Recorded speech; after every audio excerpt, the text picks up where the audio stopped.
Hello, good morning, good afternoon, good evening from wherever you're watching me from. Yes, today we'll be making gathers using the manual machine, doing gathers manually. So here you start 1 inch, leave about 1 inch, as in on the net, you leave about 1 inch before you start stitching, and you use the loose stitch on your machine. Then make sure that some thread don't back stitch. Make sure the thread is a bit long before you start. Then you start with the loose stitch, then you run it. Yes, you can see that you run a loose stitch about half inch from the upper part, about half inch on the upper part.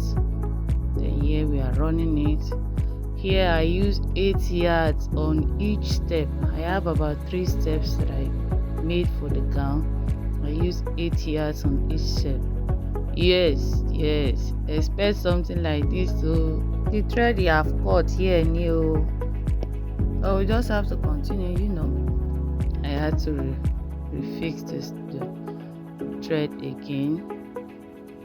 Yes, expect it happens, especially if you want to rush. I'm trying to rush because of time, but I had to pull down at this point. But I didn't start all over. I just had to continue at the middle. Yes, the journey continues. Let's keep moving. Though your leg will tell you that I'm tired, but you don't be tired. Just keep moving until you get to the end point. If you are using a manual machine to run the gather stitch, you need to be very patient. So here we are. You pick the thread, the 2 threads. You pick one of the 2 threads. Then you push gently, just the way you can see me do here. Just push it gently. Don't rush.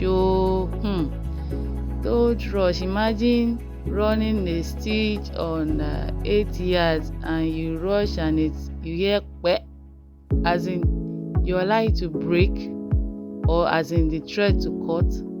You will need to start all over again, because at this time my legs are singing already that it's paining me. So let's continue. All you need to do is just keep pushing it. Just keep doing like so, the way you see me doing the video. Keep doing it gently, patiently. Keep pushing it. Yes, I just say let me come closer so that you can see me very well. Then when you get to some extent from one point, you move to the other side, to the other end of the net or any fabric you are using. You do the same thing on the other side so that everything can come together at the middle. Then as you do that, make sure you measure to ensure that it aligns with the waist measurement. Thank you very much for watching. See you in my next video. Bye.